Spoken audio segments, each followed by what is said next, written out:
এই কাহিনীটি খুবই ধ্যান দিয়ে শুনুন, কারণ এই কাহিনীটি আপনার সারা জীবন কাজে আসবে। এক সময় একটি ছোট্ট গ্রামে আনন্দ নামের এক যুবক বসবাস করত।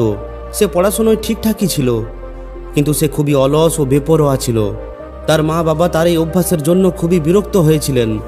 তারা প্রতিদিন তাকে সকালে ওঠানোর চেষ্টা করত, কিন্তু আনন্দ সবসময় বিছানায় শুয়ে থেকে সারা দিন ঘুমানোর বাহানা করত। তার কাছে জীবনের অর্থ ছিল শুধুমাত্র আরাম করা, আর সে কখনোই কোনো কাজ মন দিয়ে করত না। তার মা তাকে অনেকবার বোঝাতো যে সময় হলো অমূল্য, কিন্তু আনন্দের ওপর এর কোনো প্রভাব পড়তো না। সে বলতো যে এখনও তো সারা জীবন পড়ে আছে কাজ করার জন্য।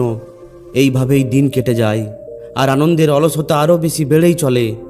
তার বন্ধুরা যারা পরিশ্রম করে চলেছিল, তারা নিজের নিজের জীবনে উন্নতি করে চলেছিল, কিন্তু আনন্দের কাছে এই সমস্ত কিছুর কোনো গুরুত্ব ছিল না। এরপর একদিন ওই গ্রামের মধ্যে একজন মহাত্মা আসেন, যার প্রসিদ্ধি অনেক দূর দূরান্তে ছড়িয়েছিল। ওই মহাত্মা খুবই সাধারণ বস্ত্র পরেছিলেন, কিন্তু তার চোখের মধ্যে গভীর বুদ্ধিমত্তা ও শান্তি ছিল। লোকেরা তার প্রতি আকর্ষিত ছিল, আর তার কাছে নিজের নিজের জীবনের সমস্যার সমাধান খুঁজতে আসত। আনন্দের মা বাবার মনে হয় হয়তো ওই মহাত্মাই আনন্দকে সঠিক রাস্তা দেখাতে পারবেন। তাই তারাও আনন্দকে ওই মহাত্মার কাছে নিয়ে যান। আনন্দ, যে সব সময় অলসতার মধ্যেই থাকে, সেও বাধ্য হয়ে ওই মহাত্মার কাছে যায়। এরপর মহাত্মা তাকে খুব ভালোভাবে দেখেন এবং একটু হেসে শান্ত স্বরে জিজ্ঞাসা করেন, হে পুত্র, তুমি কি জানো যে সময় কতটা মূল্যবান? আনন্দ জবাব দেয় যে হ্যাঁ, কিন্তু এখনও তো অনেক সময় আছে আমার কাছে। কি হবে যদি আরও একটু সময় আরাম করে নিই তাহলে? তখন ওই মহাত্মা একটু হেসে বলেন যে সময় কখনোই তোমার জন্য অপেক্ষা করে না। তুমি কি একটি কাহিনী শুনতে চাও? আনন্দ এটা ভেবে হ্যাঁ বলে দেয় যে একটি কাহিনী শুনতে আর কি অসুবিধা আছে। এরপর গুরুদেব বলতে শুরু করেন যে অনেক সময় আগেকার কথা। এক কৃষক ছিল, যার নাম ছিল রামু।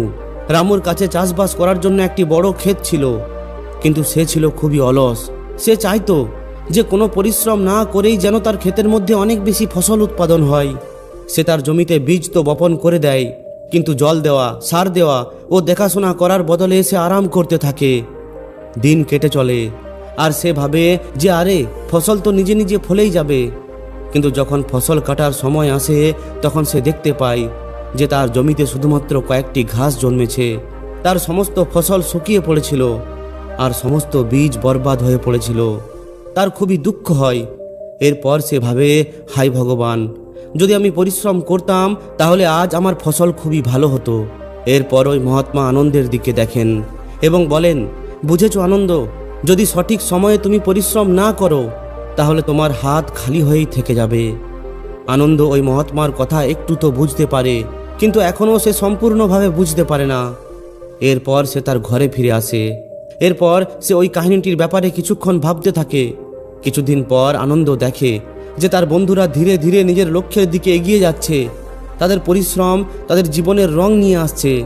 আনন্দ মনে মনে ভাবে যে হয়তো ওই মহাত্মা ঠিকই বলেছিলেন, পরিশ্রম না করলে জীবনে কিছুই পাওয়া যায় না। সে আবার ওই মহাত্মার কাছে যায় আর বলে, হে মহাত্মা, আমাকে আরও কিছু বোঝান, আমি এখনও কিছু ব্যাপার বুঝতে পারিনি। তখন ওই মহাত্মা বলেন, আচ্ছা, আমি তোমাকে আরও একটি কাহিনী শোনাচ্ছি, কিন্তু এই কাহিনীটি শোনার পর তোমাকে নিজেই পরিশ্রম করার নির্ণয় নিতে হবে। এরপর ওই মহাত্মা বলেন, অনেক সময় আগে এক গ্রামে এক যুবক থাকতো, যার নাম ছিল অর্জুন। অর্জুন খুবই সাহসী এবং পরিশ্রমী ছিল, কিন্তু সে নিজের জীবনে অনেকবার অসফলতার মুখোমুখি করে। একবার সে নিজের গ্রামের বাইরে একটি বড় বাগান তৈরি করে। সে ভাবে যে এই বাগানের ফল বিক্রি করে আমি নিজের অবস্থাকে পরিবর্তন করতে পারবো।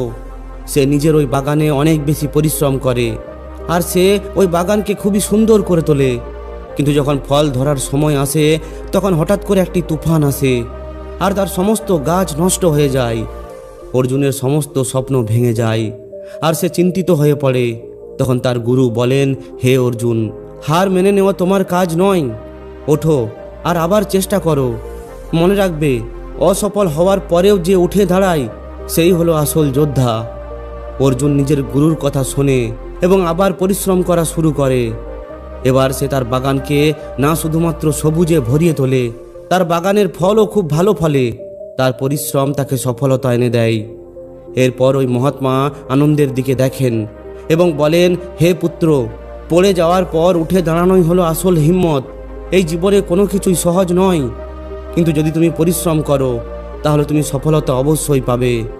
এরপর ওই মহাত্মা সফলতার গুরুত্বের সঙ্গে সঙ্গে সফল হয়ে ওঠার গুরুত্বপূর্ণ 6টি মন্ত্রও শেখান, যাতে করে আনন্দ সত্যিকারের একজন সফল ব্যক্তি হয়ে উঠতে পারে। এই মন্ত্র শুধুমাত্র তার জন্য নয়, এই মন্ত্র যে কোনো ব্যক্তির জীবনকে বদলে দিতে পারে। ওই মহাত্মা এই 6টি মন্ত্রের অর্থ খুবই বিস্তারিতভাবে বোঝান এবং তিনি বলেন যে যদি এই 6টি মন্ত্র কেউ আপন করে তাহলে জীবনে কোনো কঠিন পরিস্থিতি তাকে বাধা দিতে পারবে না। প্রথম মন্ত্রটি হলো সময়ের সঠিক ব্যবহার। মহাত্মা বলেন যে সময় হলো সবথেকে অমূল্য সম্পদ। এটাকে নষ্ট করা হলো জীবনকে নষ্ট করার সমান। প্রত্যেক দিন তোমার কাছে শুধুমাত্র 24 ঘন্টা থাকে, আর এই 24 ঘন্টা নির্ধারণ করে যে তুমি জীবনে এগিয়ে যাবে নাকি পিছনে পড়ে থাকবে। যদি তুমি নিজের সময় বরবাদ করো তাহলে একটা সময় আসবে যখন আফসোস করা ছাড়া আর কোনো কিছুই করার থাকবে না। তিনি আনন্দকে বলেন যে সময়ের সম্মান করতে শেখো, নিজের দিনচর্চাকে পরিবর্তন করো আর সমস্ত ঘন্টার সঠিক ব্যবহার করো। আনন্দ বুঝতে পারে যে সময়ই হলো আসল পুঁজি, আর এটাকে বেকার কাটিয়ে দেওয়া হলো নিজেকে অসফলতার দিকে নিয়ে যাওয়া। দ্বিতীয় মন্ত্র হলো স্পষ্ট উদ্দেশ্য ও লক্ষ্য তৈরি করো। ওই মহাত্মা বোঝান যে যদি তোমার জীবনে কোনো নির্দিষ্ট লক্ষ্য নেই তাহলে তুমি হলে একটি দিশাহীন নৌকার মতো। সফলতার জন্য স্পষ্ট উদ্দেশ্য থাকা খুবই গুরুত্বপূর্ণ। ছোট ছোট লক্ষ্য তৈরি করো এবং সেগুলিকে পূরণ করার চেষ্টা করো। এই ছোট লক্ষ্যের মাধ্যমেই তুমি নিজের জীবনে বড় লক্ষ্যের কাছে পৌঁছাতে পারবে। আনন্দ এই কথাটি বুঝতে পারে যে যদি তাকে সফল হতে হয় তাহলে তাকে নিজের জীবনের একটি স্পষ্ট লক্ষ্য তৈরি করতে হবে। সে নিজেই নিজেকে কথা দেয় যে সে শিক্ষা ও কৌশলের ক্ষেত্রে একটি মজবুত আধার তৈরি করে নিজের জীবনের একটি মজবুত লক্ষ্য তৈরি করবে। তৃতীয় মন্ত্র হলো আত্মবিশ্বাস ও দৃঢ়তা। মহাত্মা বলেন যে নিজের উপর বিশ্বাস রাখো, অসফলতার ভয় পাওয়ার বদলে তার থেকে শেখো। জীবনে অনেক কঠিন পরিস্থিতি আসবে, কিন্তু যতক্ষণ তোমার মধ্যে আত্মবিশ্বাস আছে, দৃঢ়তা আছে, ততক্ষণ তুমি সমস্ত কঠিন পরিস্থিতির মুখোমুখি করতে পারবে। তিনি আনন্দকে শেখান যে কখনোই কঠিন পরিস্থিতিতে হার মেনে নেবে না। আত্মবিশ্বাস ও দৃঢ় সংকল্পের সঙ্গে এগিয়ে চলো। মহাত্মার এই শিক্ষা আনন্দের মনে ঘর করে বসে, আর সেটা নিশ্চিত করে যে তাতে যাই হোক না কেন সে আত্মবিশ্বাসের সঙ্গে সমস্ত সমস্যার সমাধান করবে। চতুর্থ মন্ত্র হলো নিরন্তর শিখে চলো। ওই মহাত্মা আনন্দকে বোঝান যে সফলতার আরও একটি গুরুত্বপূর্ণ মন্ত্র হলো সবসময় শিখে চলা। শেখার প্রক্রিয়াকে কখনো শেষ হতে দেবে না। প্রত্যেক দিন নতুন কিছু জানার চেষ্টা করো আর তাকে নিজের জীবনে লাগু করো। আনন্দ এটা অনুভব করতে পারে যে জীবনের সমস্ত পদক্ষেপে কিছু না কিছু শেখা যায়, তাতে সেটা বই পড়েই হোক, লোকেদের সঙ্গে কথাবার্তা বলেই হোক, অথবা নিজের অনুভবের মাধ্যমেই হোক। শেখার প্রক্রিয়া তাকে সবসময় এগিয়ে নিয়ে যেতে থাকবে, আর এটাই তার প্রগতির রাস্তাকে প্রশস্ত করতে সাহায্য করবে। পঞ্চম মন্ত্র হলো অনুশাসন ও পরিশ্রম। মহাত্মা বলেন যে অনুশাসন হলো ওই শক্তি যেটা তোমাকে প্রতিদিন পরিশ্রম করার জন্য উৎসাহিত করে। অনুশাসনকে পালন করাই হলো সফলতার আসল রাস্তা। অনুশাসন ছাড়া পরিশ্রমের কোনো দামই নেই।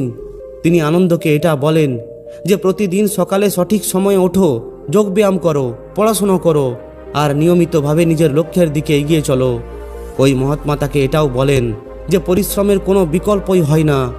এরপর আনন্দ এই মন্ত্রকেও নিজের জীবনে লাগু করার নির্ণয় নেয় এবং নিজের প্রাত্যহিক জীবনকে একটি অনুশাসনের মধ্যে আবদ্ধ করে নেয়। সর্বশেষ এবং ষষ্ঠ মন্ত্র হলো কখনোই খালি বসে থাকবে না। ওই মহাত্মা আনন্দকে বলেন যে যদি তুমি কখনো খালি সময় পাও তাহলে তাকে কখনোই বরবাদ করবে না। হয় তুমি তখন নতুন কিছু শেখো, না হয় তুমি নিজের রুচিকে বিকশিত করো। খালি বসে থাকা অভ্যাসকে আরও বেশি খারাপ করে দেয়। জীবনে সক্রিয় থাকাই তোমাকে একটি নতুন উঁচুতে নিয়ে যেতে পারে। মহাত্মার এই কথা শুনে আনন্দ বুঝতে পারে যে তাকে নিজের অভ্যাস পরিবর্তন করতে হবে।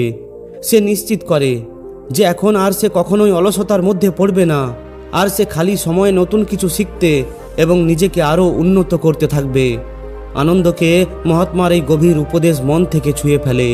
সে সিদ্ধান্ত নেয় যে এখন থেকে সে আর কখনোই খালি বসে থাকবে না, আর সে নিজের সময়কে কখনোই বরবাদ করবে না।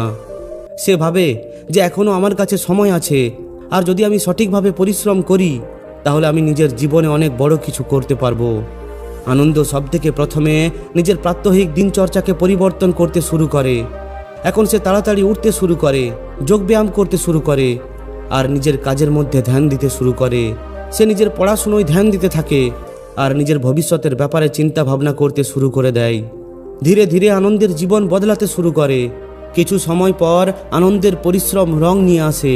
ঠিক ওই সময়ই গ্রামের মধ্যে একটি প্রতিযোগিতার আয়োজন করা হয়, যার মধ্যে শারীরিক ও মানসিক কৌশলের পরীক্ষা ছিল। আনন্দ সম্পূর্ণ উৎসাহের সঙ্গে ওই প্রতিযোগিতায় অংশগ্রহণ করে আর সে ওই পরীক্ষায় জিত অর্জন করে। এই সফলতার পর আনন্দ মহাত্মাকে বলেন, হে গুরুদেব, আপনার শিক্ষার কারণেই আমি আজ এখানে পৌঁছেছি। আপনার কাহিনী আমাকে প্রেরিত করেছে আর পরিশ্রমের গুরুত্ব অনুভব করিয়েছে। তখন ওই মহাত্মা একটু হেসে বলেন, হে পুত্র, আমি তো তোমাকে শুধুমাত্র রাস্তা দেখিয়েছিলাম। আসল পরিশ্রম ও পরিবর্তন হলো তোমার নিজের চেষ্টার পরিণাম। মনে রাখবে, কখনোই থেমে যাবে না, কখনোই আশা ছেড়ে দেবে না আর কখনোই খালি বসে থাকবে না। যদি তুমি সবসময় পরিশ্রম করো তাহলে জীবনে কখনোই তুমি অসফল হয়ে থাকবে না। ওই দিনের পর আনন্দের জীবন সম্পূর্ণভাবে বদলে যায়। সে অলসতাকে ছেড়ে সবসময় কিছু না কিছু করার অভ্যাস তৈরি করে। সে অন্যের জন্য একটি প্রেরণা হয়ে ওঠে আর লোকেরা তার উদাহরণকে পালন করতে শুরু করে। মহাত্মা আনন্দকে সবসময় একটি মন্ত্র শিখিয়েছিলেন যে কখনোই থেমে যাবে না, কখনোই হার মেনে নেবে না আর কখনোই খালি বসে থাকবে না। আনন্দ এই মন্ত্রকে নিজের জীবনের একটি অংশ হিসাবে মেনে নেয় আর সবসময় সফলতার সঙ্গে এগিয়ে যায়। আনন্দের এই কাহিনীটি থেকে আমরা এটা শিক্ষা পাই যে যতক্ষণ না আমরা নিজে পরিশ্রম করার নির্ণয় না নিই, ততক্ষণ জীবনে কোনো কিছুই অর্জন করা যায় না। ওই মহাত্মা তাকে জীবনের সত্যিটা তুলে ধরে আর আনন্দ সেটাকে নিজের পরিশ্রম দিয়ে সত্যি করে দেখায়। তো বন্ধুরা, যদি এই কাহিনীটি আপনার ভালো লাগে তাহলে অবশ্যই এই ভিডিওটিকে একটি লাইক ও শেয়ার করে দিন। আর যদি এই ধরনেরই শিক্ষামূলক ভিডিও আরও পেতে চান তাহলে আমাদের এই চ্যানেলটিকে অবশ্যই সাবস্ক্রাইব করে নিন।